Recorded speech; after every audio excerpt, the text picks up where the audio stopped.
চলছে পাক শহীদ উপবিষ্ট শহীদ নাসির ইসলাম তামিরুল মিল্লাত কামিল মাদ্রাসার আলিম প্রথম বর্ষের ছাত্র ছিলাম। আমি শহীদ সৈয়দ আব্দুল মুত্তাসিম, আমি শহীদ সৈয়দ মুত্তাসির রহমান,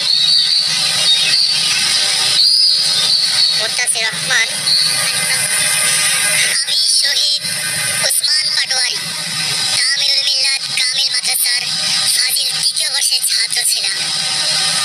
আমি শহীদ আদি তামিরুল মিল্লাত কামিল মাদ্রাসার দশম শ্রেণীর ছাত্র ছিলাম। আমি শাকিল পারভেজ তামিরুল মিল্লাত কামিল মাদ্রাসার ফাজিল শ্রেণীর ছাত্র ছিলাম। আলহামদুলিল্লাহ আলহামদুলিল্লাহ। সরি কি যেন হয়ে গেল আমার। আর কার প্রশ্ন আছে? ম্যাডাম আমার একটা প্রশ্ন। আরে প্রবাস, কেমন আছো? ম্যাডাম ভালো আছি।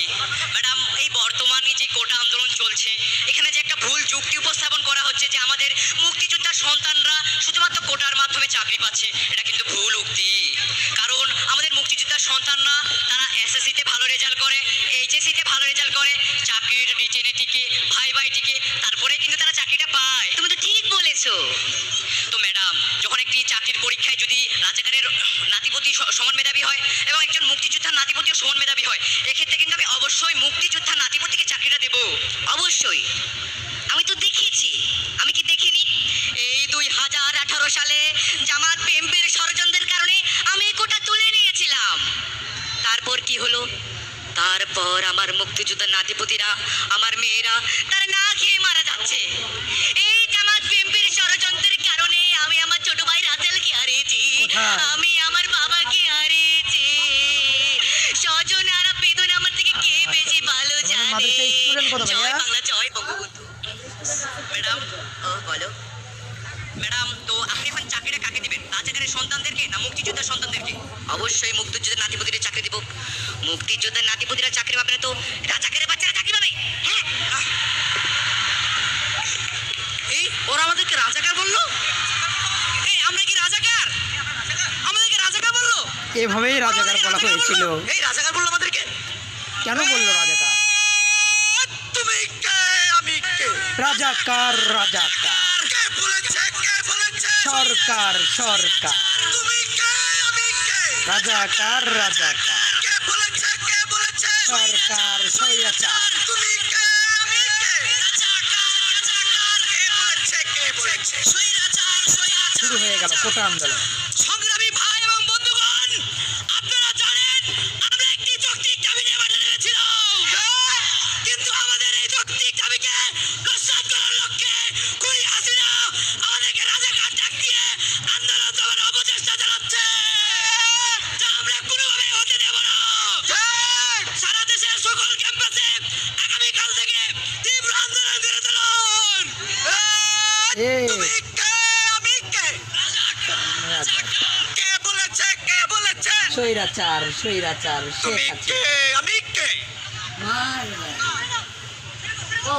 এর আগে সবকিছু সাধারণ পর্যায়ে থাকলেও রাজাকার গালিটি মেনে নিতে পারেনি ছাত্র জনতা। মোবাইল ডিভাইস পেলে রাগে ক্ষোভে বেরিয়ে আসে সেই জ্যানজিরাও। হঠাৎ এমন এক ঘটনায় নড়ে চড়ে বসে দেশবাসী। সরকারের পক্ষে বিপক্ষে ঝড় ওঠে চায়ের কাপেও।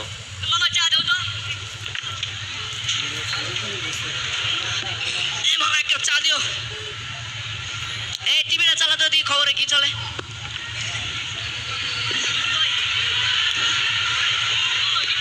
এই টিভিটা চালাস না? রিমোট বাই করে লই। আরে এতক্ষণ লাগে? এই মামা চা দিস। রিমোট পাইতাছি না তো। হলো আরে হ্যাঁ ঠিক।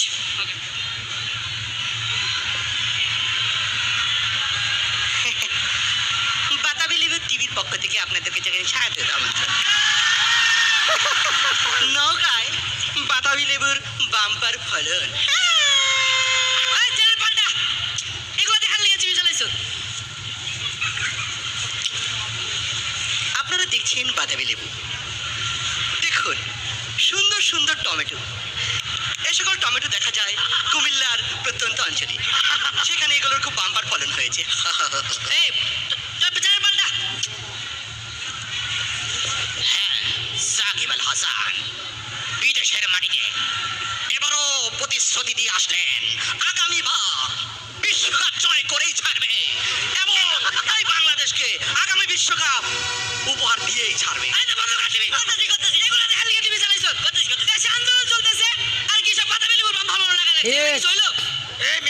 সবাইকে খবরে মনোযোগী হতে হবে, খবরে। না দেশের উন্নয়ন হইতেছে, তোমাকে কি ভালো লাগে না? আরে দেখ, রাখেন আপনার উন্নয়ন। ছেলেপেলে যৌক্তিক দাবি নিয়ে মাঠে নামছে, আমাকে এদেরকে আটকে দিছে। কোটা আন্দোলন, এরপরে আবার করছে কি, মেধা, রাজাকার ট্যাগকে আন্দোলন দেওয়ার চেষ্টা করতেছে। আবু এগুলো সাইদ কিছু হইলো? মুগ্ধ, শেষ হয়নি যুদ্ধ, বড় বড় দিল্লি না রাজনীতি করলে কিছু করতে পারে না। ঢাকা, তোমরা তো মানে এই যে ঢাকা। জন্মই দেখলাম না তোমারে, তোমরা জন্মই দেখলাম, তোমরা কি করো? জামাত প্রেম কি কিছু মিনারেল করতে ওয়াটার পারে না? Half litre. পোলাইবান, এসব ফাবুবাজি বন্ধ করেন। ছেলেপেলে যেমন মাঠে নামতেছে, দেখুনি কয়দিন টিকতে পারেন মিয়া। দেখুনি তোমরা কি করো? এই বেশ পাওয়ার মারো না, জেলে ভরে আরে দোস্ত মেরা ভাই মামা কি শুরু করছো এইসব? দেশের পরিস্থিতি এখন বেশি ভালো না, আর তোমরা আজ রাজনীতি মিয়া। আমার পেটে ভাত নাই, আর আমি রাজনীতি এখন যাও তো। এলা বললে নিজস্ব করে দিছো মিয়া। এলা বিল্লো এই শফিক আমারটা লেখা রাখিস। আরে মামা টাকা দিয়ে যান, আগে তো 700 টাকা বাকি। আরো আইরে আওয়ামী বুঝছো, ছাত্রলীগের সব পোলাপান এরকম করে পরদিন বাকি থেকে সারা দেশে বেড়ে যায় বিশ্ববিদ্যালয়ের আন্দোলনের ক্যাম্পাসের তীব্রতা। আশেপাশে যতগুলো দোকান আছে গুন্ডা বাহিনীর সব বিপরীতে দোকানে ছাত্রলীগের একে চল বলে একে করে ইতিহাসে হাজার হাজার মহাবীর টাকা হয়ে বাকি। সামনে আসতে থাকে ছাত্ররা। ছাত্রলীগের চল বলছে কেউ বুক পেতে হাজার দেয়, হাজার টাকা বাকি। কেউ বা মাথা উঁচু করে দাঁড়ায় ঘাতকের বুলেটের সামনে।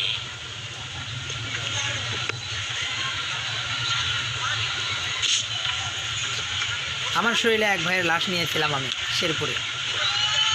আবু সাইদ মুগ্ধ, শহীদ ওয়াসিম বিল্লাহ।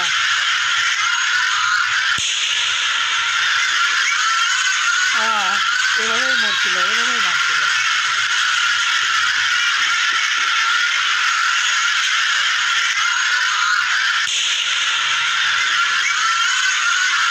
চোখ দিয়ে পানি বেরিয়ে যাচ্ছে সিন দেখে।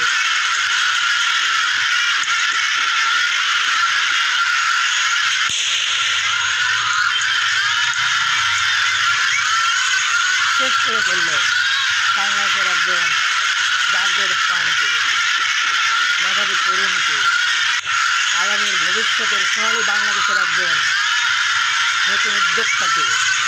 এভাবে আওয়ামী লীগ দীর্ঘ 15 বছরের এই সৌর শাসনে বাংলাদেশের কত ঘুমন্ত শিক্ষিত, মেধাবী, তরুণ, বুদ্ধিজীবী, সুশীল সমাজকে একে একে ধ্বংস করেছে। গুম, খুন, হত্যা। এর মাধ্যমে দেখো শহীদ মুগ্ধকে কীভাবে ধ্বংস করা হয়েছে, চোখে ধোয়া যাচ্ছে, যার জন্য এরকম করে দেখতে পাচ্ছে। দেখেছো শহীদ মুগ্ধ কীভাবে মারা গেছে? ইন্নালিল্লাহ। এরপর আমরা দেখতে পাই আন্দোলনের তীব্রতা বাড়তে থাকে। অবশ্যই প্রথম এরপর থেকেই থেকে এই আমাদের আন্দোলনের প্রতিটা নেতৃত্ব থানা দেয় উপজেলা পাবলিক বিশ্ববিদ্যালয়ের ছাত্ররা।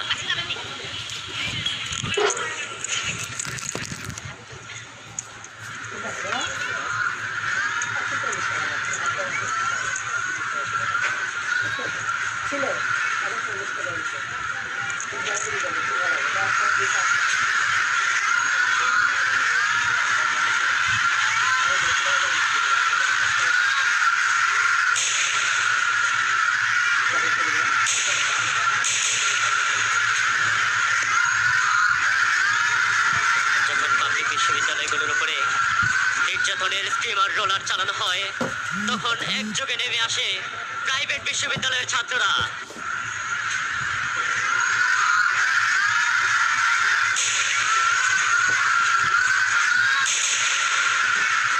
পাবলিকের ছাত্ররা মার খাবার পর হলগুলো বন্ধ করে দিলে সবাই যখন ভাবে এই বুঝে আন্দোলন শেষ, ঠিক তখনই নেমে আসে প্রাইভেট বিশ্ববিদ্যালয়ের ছাত্ররা। কিন্তু যখন প্রাইভেটের ছাত্ররাও পেরে উঠতে পারছিল না, তখন দলে দলে নেমে আসে মাদ্রাসার ছাত্ররা।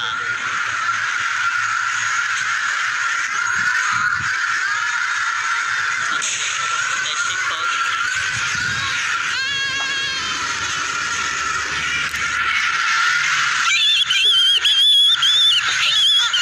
এরকম করে পশু পাখি পর্যন্ত গুলিতে আহত হয়েছে, নিহত হয়েছে অসংখ্য সমর্থন দেয় অসংখ্য। সকল রাজনৈতিক দল, নামে সাধারণ মানুষ। এরপর আর টিকে থাকতে পারেনি সন্ত্রাসীরা, পালায় লেজ গুটিয়ে। এই পর্যায়ে সরকার থেকে আসে আলোচনার ডাক, কিন্তু শত মানুষের লাশের উপর দিয়ে কি আর আলোচনা হয়? গণভবনে না গিয়ে ছাত্ররা জড় হতে থাকে কেন্দ্রীয় শহীদ মিনারে। ঠিক সত্য।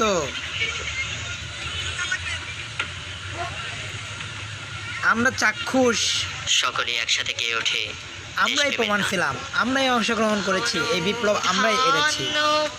আমি শেরপুর শহীদিয়া আলিয়া কামিল মাদ্রাসার ফাজিল ফার্স্ট ইয়ারের স্টুডেন্ট। আমি পুলিশের হ্যারাসের শিকার হয়েছি, পুলিশের লাঠিচার্জ গুলির শিকার হয়েছি, আমাদের উপরে পুলিশ অনেক অত্যাচার করেছে। ও সে স্বপ্ন দিয়ে তৈরি সে দেশ স্মৃতি দিয়ে ঘেরা এটা বাংলাদেশ, এমন দেশটি কোথাও খুঁজে আমাদের শেরপুরে পাবে না আমেনা তুমি আক্তার নামে সকল একটা দশম শ্রেণীর ছাত্রী নিহত হয়। আমার ভাই, আপন ভাই, ছোট ভাই, আমার সে পুলিশের টর্চারে লাঠিচার্জে এমনভাবে আহত হয়, তার চিকিৎসা করতে আমার 50,000 টাকা ইনভেস্ট হয়েছে। অথচ আমরা ছিলাম গরিব মধ্যবিত্ত, খুব কষ্ট হয়েছে চিকিৎসা করতে। আমি নিজে প্রমাণ, আমি সরকার থেকে কোনো অনুদান পাইনি। আপনারা দেখেছেন কিভাবে আমার এই ভাইদেরকে এই সারা দেশ জুড়ে পাখির মতো গুলি করে হত্যা করা হয়েছে। সারা দেশে এই কোটা আন্দোলনকে কেন্দ্র করে বাংলাদেশে 2000-এর অধিক আমাদের ভাই বোন বন্ধুগণ নিহত হয়েছে, শহীদ হয়েছে এবং আহত হয়েছে 20,000-এর মতো, আরও অধিক। জনগণের প্রতি, ছাত্রদের প্রতি কোনো দায়বদ্ধতা রাখে না। বিজয় আমাদের আবারও অপসংস্কৃতি এবং ষড়যন্ত্র করার জন্য আওয়ামী আয়েরা কুত্তারা, বিতাড়িত নির্লজ্জ সন্ত্রাসীরা, আওয়ামী ছাত্রলীগ, যুবলীগ, কৃষক লীগ, হ্যাঁ, যত ধরনের লীগ আছে, নৈরাজ্য সৃষ্টিকারীরা যেখানে সহিংসতা চালানোর প্রচেষ্টা চালাবে, আমরা সবাই এক হয়ে রুখে দেব। আমরা এখনো ঘরে ফিরে যাইনি, আমরা এই রাষ্ট্রকে পরিচালনা করবো ইনশাআল্লাহ। আমার তাওফিকে ইল্লা বিল্লাহ। এক দফার ঘোষণা দিয়ে এই গ্রেপ্তার আতঙ্কে এক লুকিয়ে দফা পড়তে ঘোষণা হয় দেওয়া সবাইকে। হয়েছে, রাতে এই স্বৈরাচারকে আমলারই পতন ঘোষণা করানো আসে, হয়েছে। পরশুদিন এখন হবে ঢাকা রাষ্ট্র অভিমুখে সংস্কারের সারা দেশে লং মাধ্যমে মার্চ। সুষ্ঠু নির্বাচন এর করা কিছুক্ষণ পরেই আসে এবং এক প্রতিটি বেকার ঐতিহাসিক যুবকদের ঘোষণা। কর্মসংস্থান করা পরশু এবং নয়, প্রাপ্তবয়স্ক সকল পরিস্থিতি নাগরিকদের জন্য বিবেচনায় কালকেই সেনাবাহিনী হবে প্রেরণ লং করা মার্চ। বাধ্যতামূলক। অপ্রস্তুত বা প্রস্তুত, যে যে অবস্থায় ছিল রওনা দিতে বলা হয় ঢাকার দিকে। এই যেন এক ইতিহাসের সাক্ষী। স্বপ্নতরণদের এই চোখ, স্বপ্নতরণ চোখগুলোতে নেই ঘুম। একদিকে যেমন আতঙ্ক, তেমনি আরেকদিকে নতুন সুবে সাদিকের অপেক্ষা। জেগে ওঠে সরকারি গুজব সমাজ। কালকে ঢাকা আসি, 7 মিনিটে ক্লিয়ার করে দেবো। খবর দে, এক নম্বর খবর দে। লোকে পেলো তো?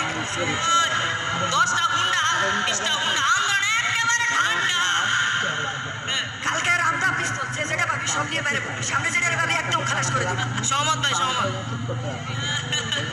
সহমত ভাই।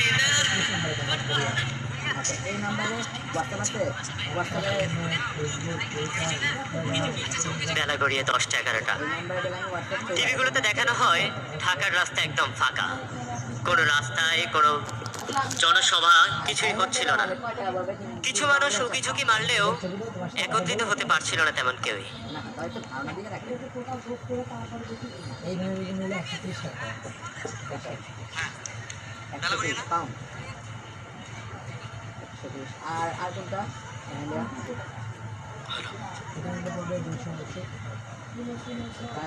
আর কোনটা কেউ নামুক আর না নামুক, আমরা মাঠে নামবো। আজ হয় বিজয়, না হয় মৃত্যু। এই দেশটা তো আমাদের একার না, এই দেশটা তো আমাদের সকলের। আজকে মাঠে না নামলে কবে মাঠে নামবে? ঠিক। আল্লাহু আকবার, আল্লাহু আকবার, নারায়ে তাকবীর, আল্লাহু আকবার।